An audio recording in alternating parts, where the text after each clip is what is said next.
আসসালামু আলাইকুম, সবাইকে ডিনার ক্লাবে স্বাগতম।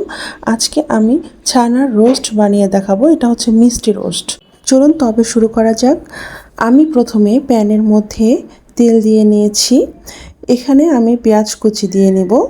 পেঁয়াজ কুচি দেওয়ার পরে হালকা যখন একটু সেদ্ধ হয়ে আসবে তখন আমি এর মধ্যে গোটা মশলা দিয়ে দিব। গোটা মশলা দেওয়ার পরে আমি এর মধ্যে কিছুক্ষণ পরে লবণ দিয়ে দিব। লবণ দেওয়ার পরে আমি এখানে অল্প পরিমাণে সব কিছু আদা, রসুন, জিরা এবং কিশমিশ, কাজু বাদাম বাটা একসঙ্গে করে নিয়েছি, সেটা দিয়ে দিলাম। মশলাটিকে সুন্দরভাবে ভেজে নেব। এর মধ্যে ভেজে নেওয়ার সময় দেখব যে মশলাটা যেন পুড়ে না যায়, এজন্য অল্প পরিমাণে পানি অ্যাড করে দিব। পানি দেওয়ার পরে আমরা মশলাটিকে ভালোভাবে কষে নেব। কষানোর পরে আমরা এর মধ্যে বাকি মশলাটুকু দিয়ে দেব। আমি দিলাম গরম মশলার গুঁড়ো এবং রোস্টের মশলা, যেটা আমি বাসায় বানিয়েছি। মশলাগুলো দিয়ে ভালোভাবে পেঁয়াজের সাথে তেলের সাথে মিক্স করে নেব।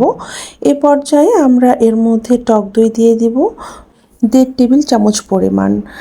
আচ্ছা, এই পর্যায়ে আমি টক দই এবং মশলাগুলোকে ভালোভাবে মিক্স করে নেব এবং ততক্ষণ পর্যন্ত মিক্স করতে থাকবো যতক্ষণ না পর্যন্ত টক দইয়ের পানিটি শুকিয়ে সুন্দরভাবে তেলগুলো উঠে আসে। তেলগুলো যখন উঠে আসবে এ পর্যায়ে আমরা এর মধ্যে চিকেনগুলোকে দিয়ে দিব। আর হ্যাঁ, আমি চিকেনগুলোকে হালকাভাবে ভেজে নিয়েছি, একটু কড়াভাবে ভাজিনি, যাতে চিকেনগুলো সেদ্ধ হওয়ার পরে মশলাগুলো চিকেনের ভিতরে ভালোভাবে প্রবেশ করতে পারে। আচ্ছা, আমরা যখন চিকেনের সাথে মশলাগুলোকে ভালোভাবে মিক্স করে নিয়েছি, তারপরে মিক্স হওয়ার পরে আমরা এই পর্যায়ে গরম দুধ, হালকা গরম দুধের মধ্যে আমি 2 চামচ পরিমাণ লেবুর রস দিয়ে রেখেছিলাম, সেটা আমি দিয়ে দিব এর মধ্যে, এই কারণে যেন এটা ছানা ছানা হয়ে যায়। এখন এই দুধের মিশ্রণের সাথে চিকেনগুলোকে ভালোভাবে মিক্স করে নিয়ে আমরা ঢাকনা দিয়ে ঢেকে ওয়েট করব প্রায় 15 থেকে 20 মিনিটের মতো। আমরা জালটিকে হালকা মিডিয়াম লোতে করে রাখবো। এই পর্যায়ে ঢাকনা খোলার পর আমরা চিকেনগুলোকে উল্টে পাল্টে দিব।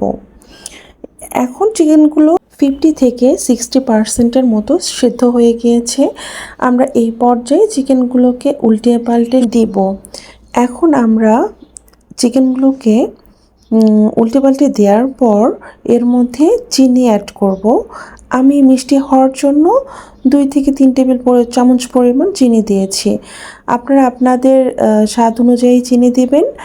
আর আমি এই কারণেই ছানার মিষ্টি রোস্ট বলেছি, কারণ আমার বাচ্চারা মিষ্টি খেতে পছন্দ করে। আমি আবার ঢাকনা দিয়ে দিব। দেওয়ার পর ওয়েট করব 10 মিনিটের মতো। 10 মিনিট পরেই আমাদের চিকেনটা প্রায় রান্না হয়ে গিয়েছে। আমরা এর মধ্যে পেঁয়াজের ব্রেস্তা ছড়িয়ে দিয়ে আবার চিকেনগুলোকে ঢাকনা দিয়ে রেস্টে রেখে দিব 5 থেকে 7 মিনিটের জন্য। অবশ্যই চুলাটি বন্ধ করব। তো হয়ে গেল আমার ছানার মিষ্টি চিকেন রোস্ট। খেতে খুব সুস্বাদু এবং ইয়াম্মি। আপনারা বাসায় ট্রাই করতে পারেন। ধন্যবাদ।